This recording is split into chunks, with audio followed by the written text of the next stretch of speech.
Back our channel evolution era. This is Pragya Bhaskar और आज हम देखेंगे केमिस्ट्री पीएनएसटी का पार्ट 2। हम लोगों ने पार्ट 1 देखा था जिसमें हमने क्या क्या देखा कि नेचर ऑफ मैटर, द्रव्य की प्रकृति को डिस्कस किया था।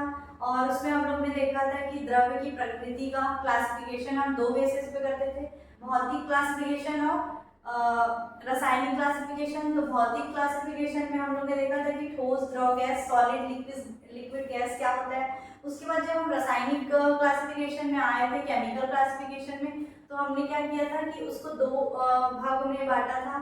क्या था?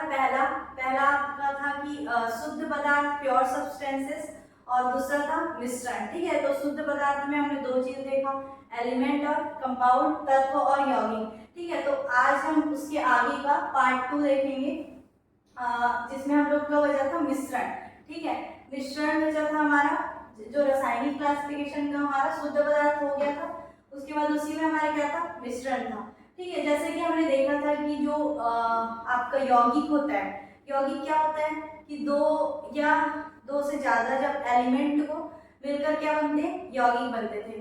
और एलिमेंट क्या होते थे?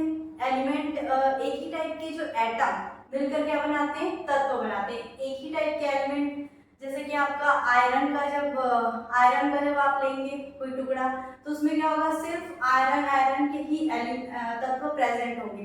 ठीक है, अब हम लोग क्या देखने वाले हैं? मिश्रण क्या होता है।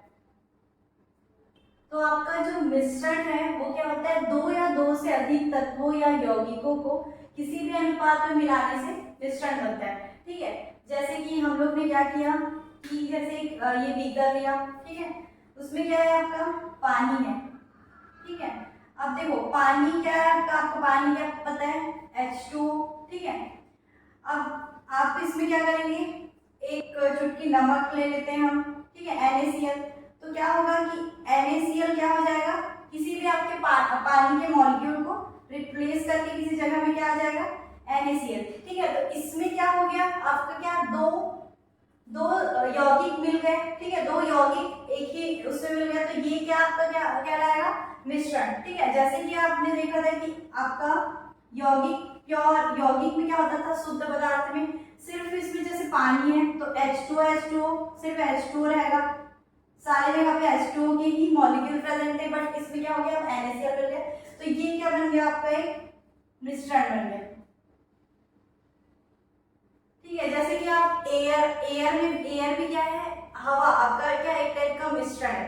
तो हवा क्यों मिश्रण है? क्योंकि इसमें क्या, हवा में क्या क्या होता है? नाइट्रोजन, ऑक्सीजन, कार्बन डाइऑक्साइड, ठीक है, और छोटे छोटे और भी पार्टिकल्स होते हैं, उससे मिलकर आपकी हवा बनती है। जो ब्लड है आपकी बॉडी में, ब्लड ह्यूमन बॉडी में, वो भी क्या है? एक टाइप का मिश्रण है, क्योंकि वो उसको भी बहुत सारे कंपोनेंट से मिलकर बना होता है। आपका मिल्क, ठीक है, मिल्क भी एक मिश्रण है। वो मिल्क में क्या होता है? वाटर होता है, प्रोटीन होता है। ठीक है, तो आपका मिश्रण क्या होता है? दो या दो से अधिक तत्वों या यौगिकों को किसी भी अनुपात में मिलाने से मिश्रण बनता है। ठीक है, जैसे कि आप कंपाउंड में देखते हैं तो जो हाइड्रोजन और ऑक्सीजन क्या थे?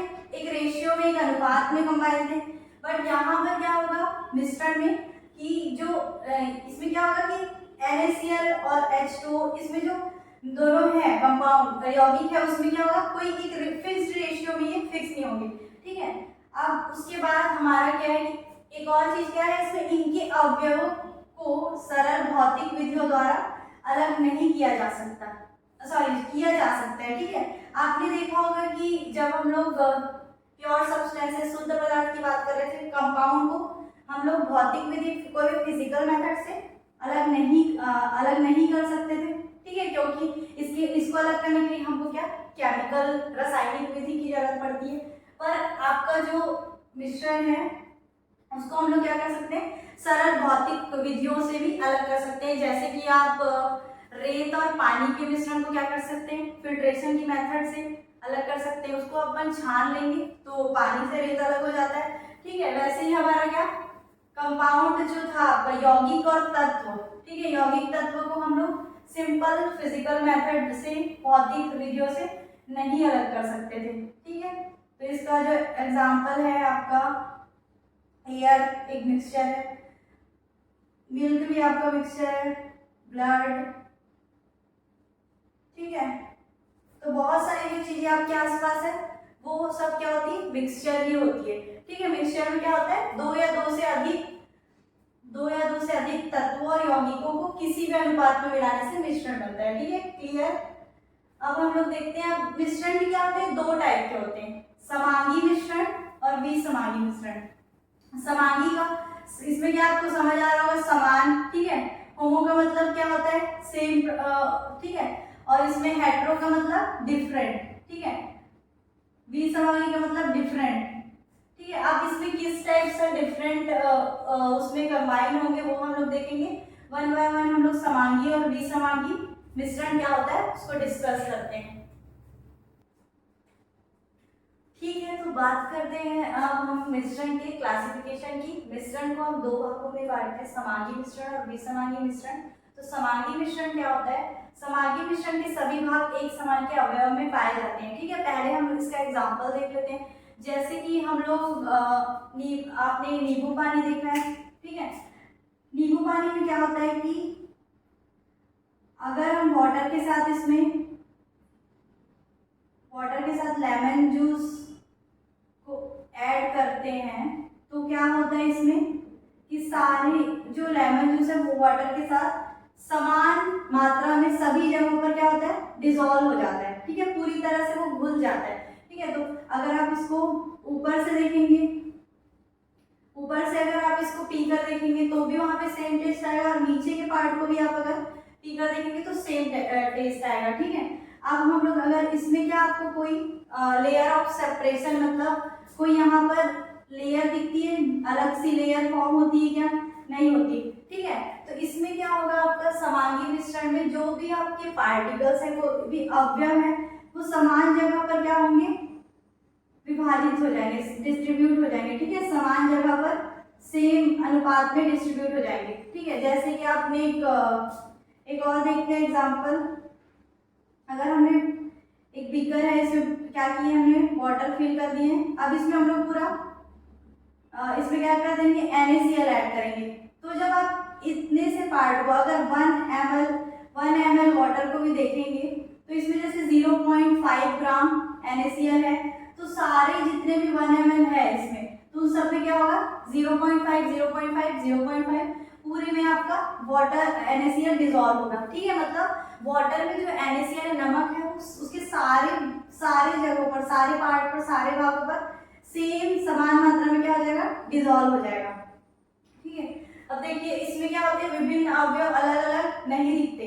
ठीक है, अगर आप लोग रेत और पानी का मिश्रण क्या है, विसमांगी मिश्रण है, अगर उसको देखेंगे तो उसमें क्या होता है, रेत हमको अलग दिखती है, पानी अलग दिखता है, बट हम लोग क्या NaCl को देख पाते हैं जब वो घुल जाता है, नहीं देख पाते नमक को। ठीक है, तो इसमें क्या होगा, अवयव अलग अलग नहीं दिखते।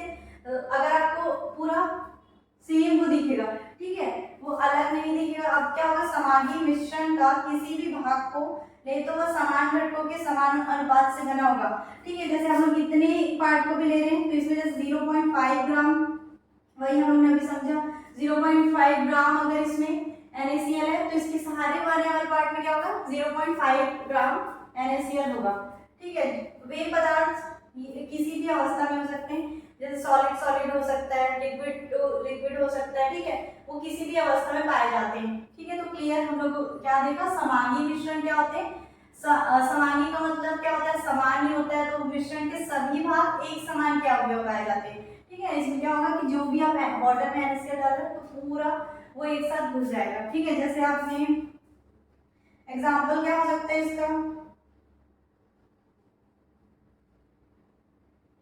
शक्कर और पानी का मिश्रण आपका समांगी मिश्रण है, और जैसे आपका हवा, ठीक है, वो भी एक समांगी मिश्रण है। और हम लोग ने देखा अभी नमक और पानी का, और नींबू पानी का भी मिश्रण आपका समांगी मिश्रण है। ठीक है, तो आपको क्लियर हुआ होगा समांगी मिश्रण क्या होता है। अब हम देखते हैं कि विसमांगी मिश्रण क्या होता है। ठीक है, कि विसमांगी मिश्रण क्या होता है। ठीक है, विसमांगी मिश्रण क्या होता है, हेट्रोजीनियस मिक्सचर। ठीक है, तो हेट्रो का मतलब क्या होता है, डिफरेंट, मतलब ऐसे विसमांगी का मतलब क्या होता है, अलग अलग चीजों से बना होगा। जैसे हमने समांगी में देखा कि वो उसके अवयवी तत्व जो थे समान रूप से मिक्स होते थे, समान रूप से डिवाइड हो जाते थे, ठीक है। अब मिश्रण जिसमें अवयवी तत्व असमान रूप से मिश्रित हो, ठीक है। जैसे कि आप एक बीकर में पानी लेकर अगर हम इसमें रेत के पार्टिकल डाल दिए, ठीक है, तो अब क्या होगा, ये रेत का जो पार्टिकल है, अवयव है, उसको हम क्या कर सकते हैं, हम लोग देख सकते हैं, ठीक है। वो क्या होगा, हम लोग को दिखाई देगा, ठीक है, अलग अलग, क्योंकि ये समान रूप से इसमें क्या हो गया, डिसॉल्व नहीं हो गया है वाटर में, ठीक है, इसलिए हमको क्या दिखाई देगा, ये क्लियर। तो मिश्रण जिसमें अवयवी तत्व असमान रूप से मिश्रित हो उसको क्या बोलते हैं हम, विसमांगी मिश्रण। इसका एक समान संगठन नहीं होगा, ठीक है। जैसे हम लोग का समांगी मिश्रण क्या होता था, जैसे यहाँ पर अगर आप 1 ml अगर हम पानी लेते थे, उसमें क्या था कि 0.5 आपका क्या था, NaCl था, तो हर 1 ml में 0.5 NaCl था, ठीक है। बट इसमें क्या होगा कि इसका समान संगठन नहीं होगा, कहीं पे ज्यादा कहीं पे कम होगा, ठीक है। तो इसलिए इसको क्या बोलते हैं कि इसका एक समान संगठन नहीं होता। इसमें विभिन्न अवयवों के बीच स्पष्ट पृथक्करण की सीमाएं होती है, ठीक है। इसमें क्या होगा, जैसे कि आप हम लोग को यहाँ पे क्या बहुत सारी, जैसे समांगी मिश्रण में हमको क्या होता था, पूरा डिसॉल्व हो जाता, तो कोई लेयर नहीं दिख रही। अब यहाँ पे जैसे इतना रेत फील है, तो आपको इतना तक क्या दिखेगा, रेत है, ठीक है, वो क्लियर हम लोग को दिखाई दे देगा कि वाटर कितना है यहाँ पे और रेत ने कितनी जगह ले रखी है, ठीक है। तो और इसके अवयवी कणों को आसानी से देखा जा सकता है, ठीक है। अब यहाँ पे जब रेत अगर डिसॉल्व किए हो तो उसको क्या कर सकते हैं, हम लोग आसानी से देख सकते हैं। तो ये है आपका विसमांगी मिश्रण। अब इसके एग्जांपल क्या हो सकते हैं, चीनी व रेत का मिश्रण, ठीक है। अगर आप सॉलिड में देखें तो जैसे चीनी, यहाँ पे रेत ले लीजिए और इसमें आप चीनी डाल दो, ठीक है। चीनी और रेत का मिश्रण आपका क्या हो जाएगा, विसमांगी मिश्रण है। और एक है कि हम लोग समांगी मिश्रण को भौतिक विधियों द्वारा अलग नहीं कर सकते थे, बट विसमांगी मिश्रण को लोग क्या कर सकते हैं, फिजिकल मेथड से सेपरेट कर सकते हैं, अलग कर सकते हैं, ठीक है। और आपका तेल और पानी, ठीक है। तेल और पानी में आप पानी में अगर कभी तेल डाल के देखेंगे तो उसकी भी जो तेल के जो पार्टिकल है, ऑयल के पार्टिकल क्या दिखेंगे, हमको क्लियर दिखाई देते हैं, ठीक है, अलग से दिखाई देते हैं, क्योंकि वो जो तेल होता है वो क्या होता है, पानी में पूरी तरह मिक्स नहीं होता है, ठीक है, क्लियर है। तो हम लोग का क्या होता है, विसमांगी मिश्रण जिसमें अवयवी तत्व असमान रूप से मिश्रित हो, इसका एक समान संगठन नहीं होता, इसमें विभिन्न अवयवों के बीच स्पष्ट पृथक्करण की सीमाएं होती है, मतलब अलग अलग हम उसको देख सकते हैं और इसके अवयवी कणों को आसानी से देखा जा सकता है, ठीक है। तो इसका ठीक है, तो अभी तक हमने देखा कि द्रव्य का वर्गीकरण क्या होता है, मैटर का क्लासिफिकेशन क्या होता है। अब हम लोग देखेंगे कि जो भी आपका मैटर है उसका कुछ ना कुछ तो गुण होगा, सब में प्रॉपर्टीज होती है। तो आपके जो द्रव्य का गुणधर्म को हम दो बेसिस पे देखते हैं, भौतिक गुण और रासायनिक गुण, ठीक है। उसको हम लोग क्या करते हैं, क्लासिफाई कैसे करते हैं, फिजिकल प्रॉपर्टीज देखेंगे हम और केमिकल प्रॉपर्टीज, ठीक है। जब भी हम लोग फिजिकल भौतिक की बात करते हैं तो हमने देखा था, जैसे कि हमने क्लासिफिकेशन ऑफ मैटर में भी भौतिक जब उसका देखा था, भौतिक क्लासिफिकेशन देखा था, फिजिकल क्लासिफिकेशन देखा था, तो क्या किया था, चीजों को बाहर से देखकर ऑब्जर्व किया था। वैसे ही हमारा रासायनिक क्लासिफिकेशन में क्या करना होता है, हम लोग को सब्सटेंस के अंदर क्या उसमें केमिकल रिएक्शन हो रही है, उस बेसिस पे हम उसको क्लासिफाई करते हैं। तो यहाँ पर भी ऐसे ही जब हम प्रॉपर्टीज देखेंगे तो वही चीज करनी होगी। तो सबसे पहले हम देखते हैं भौतिक गुणधर्म, ठीक है। तो भौतिक गुणधर्म को पदार्थ की पहचान या संगठन को परिवर्तित किए बिना मापा जा सकता है, ठीक है। जो भी आपका भौतिक किसी भी मैटर का जब आप भौतिक गुण देखोगे तो उसमें क्या होगा कि उसको चेंज करके हम ऑब्जर्व नहीं कर सकते। चेंज होने के बाद क्या होगा, वो एक दूसरा कंपाउंड बन जाएगा, उसमें कुछ ना कुछ रिएक्शन हो जाएंगे, तो हम लोग उसको कलर और जो ऑर्डर होगा उसका गलनांक पतनांक ये सब हम उसको नहीं देख पाएंगे, ठीक है। तो इसलिए हम लोग को भौतिक गुणधर्म को जब भी हम देखते हैं तो सबसे पहले उसको ऊपरी ऑब्जर्व करते हैं और उसमें कोई भी रिएक्शंस नहीं होना चाहिए। केमिकल रिएक्शन होने के बाद आप उसका भौतिक गुणधर्म नहीं बता सकते हैं, ठीक है। अब देखते हैं हम लोग रासायनिक गुणधर्म, केमिकल प्रॉपर्टीज क्या होती है।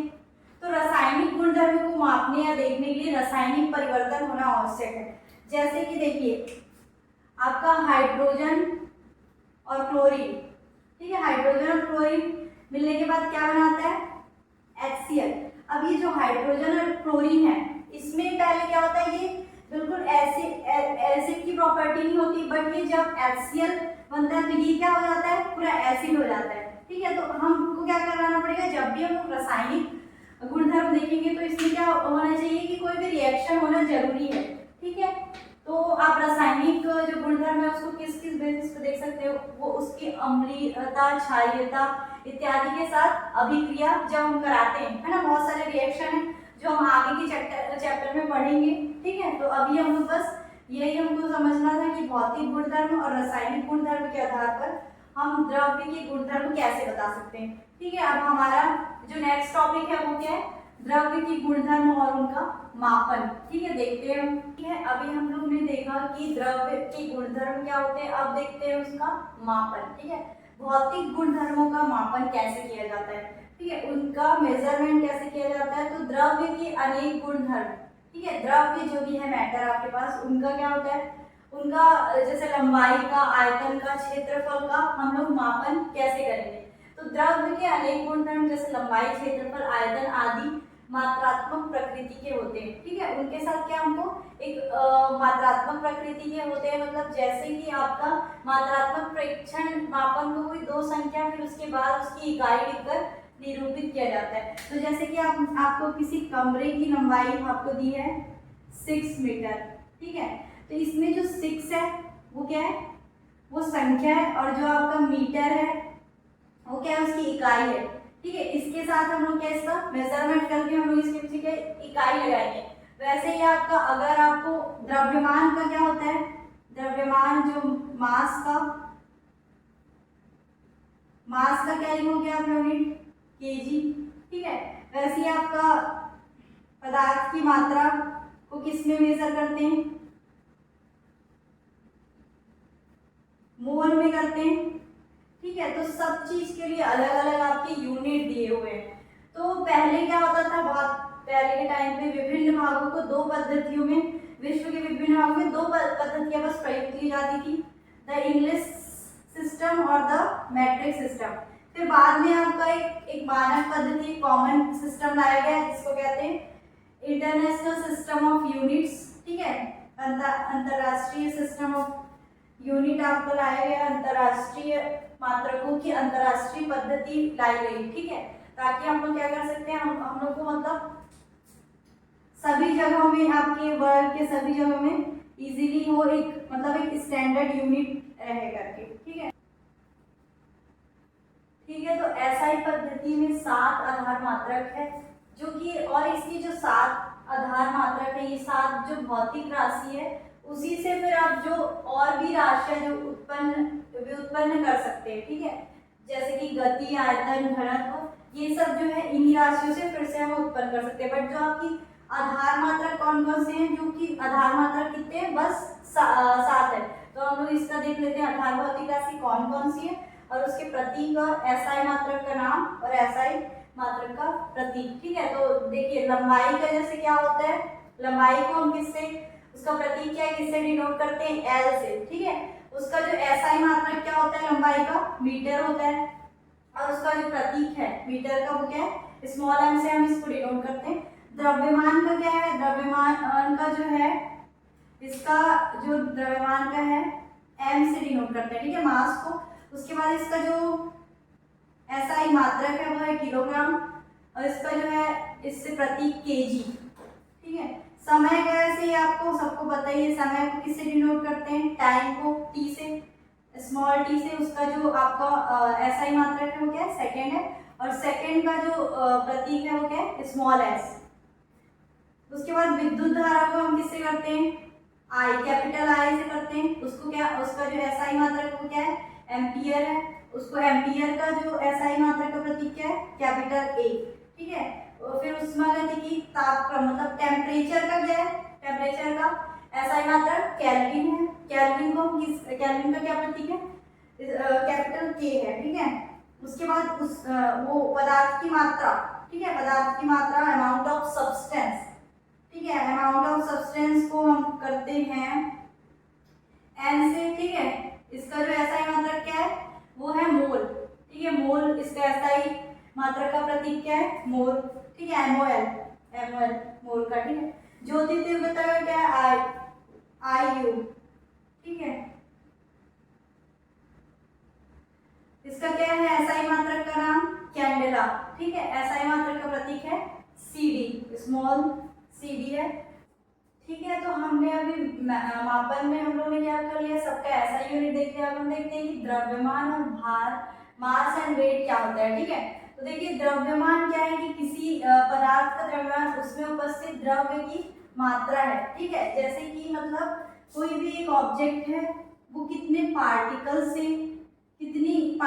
से मिलकर बना है, कितने उसमें अवयव कण प्रेजेंट है, उसकी जो मात्रा होती है, उसकी ये पूरी मात्रा क्या कहलाएगी आपकी? उसकी पूरी मात्रा आपकी द्रव्यमान कहलाएगी। ठीक है, और आपका वेट क्या होता है? किसी वस्तु का भार उस पर लगने वाले गुरुत्व बल। ठीक है, ये क्या है कि अगर आपका, देखिए मान लीजिए आपका किसी का वेट कितना है, किसी का वेट 60 है, तो उसका मास कितना हो जाएगा? 6 हो जाएगा। ये कैसे हुआ? आपको फॉर्मूला पता है कि वेट इज इक्वल टू क्या होता है? मास इनटू ग्रेविटी, है ना।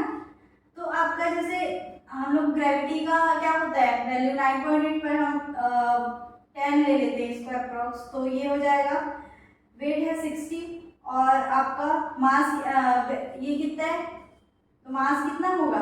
ठीक है, तो मास आपका कितना आ जाएगा? 6। ठीक है, तो वही है आपका क्या है कि भार क्या होता है? किसी वस्तु का भार उस पर लगने वाले गुरुत्व बल है। ठीक है, कितनी ग्रेविटी उस पर लगी, जैसे किसी पदार्थ का द्रव्यमान स्थिर होता है परंतु उसका भार गुरुत्व में परिवर्तन के कारण, मतलब ग्रेविटी में चेंज के कारण उसका भार बदलते रहेगा। जैसे कि आपका मून में अलग होगा आपका वेट, बट आपका मास सेम रहेगा। ठीक है, जितने अमाउंट से आपका ऑब्जेक्ट बना है वो सेम रहेगा, बट उसका क्या होगा कि उसका जो आपका भार होगा वो चेंज होगा। जैसे कि आप एक एग्जांपल ले सकते हैं, चींटी और हाथी। ठीक है, अब चींटी जो है बहुत कम अमाउंट ऑफ मैटर से बनी है, बहुत ही कम मात्रा के पदार्थ से बनी हुई है। ठीक है, तो उसमें क्या होगा कि और वैसे ही आपका हाथी ज्यादा अमाउंट ऑफ मैटर से बना होगा। तो जितना ज्यादा अगर आपका द्रव्यमान मतलब जितने ज्यादा मैटर से बना है, जितने ज्यादा द्रव्य से बना है, तो उसका वेट उस पर डिपेंड कर सकता है। ठीक है, पर इसका क्या होगा कि पदार्थ का जो द्रव्यमान है वो उसमें उपस्थित द्रव्य की मात्रा है, और किसी वस्तु का भार किस पे डिपेंड करेगा? ग्रेविटी पे। ठीक है, अब देखो किसी पदार्थ का द्रव्यमान स्थिर होता है परंतु उसका भार गुरुत्व में परिवर्तन के कारण एक स्थान से दूसरे स्थान पर अलग अलग हो सकता है। ठीक है, तो ये जो आपका मास का ऐसा यूनिट क्या है? किलोग्राम है, केजी। तो इसका 1 kg इक्वल टू होता है 1000 ग्राम। ठीक है, तो मास को वैसे मतलब केमिस्ट्री लैब में क्या होता है कि हम लोग ज्यादातर इसको ग्राम में ही मेजर करते हैं, क्योंकि बहुत छोटे छोटे ही पार्टिकल्स को उसमें लिया जाता है, छोटे छोटे पदार्थ को ही लेते हैं ज्यादातर, तो ग्राम में हम कैलकुलेट करते हैं केमिस्ट्री लैब में। ठीक है, तो ये हो गया आपका द्रव्यमान और भार क्या होता है।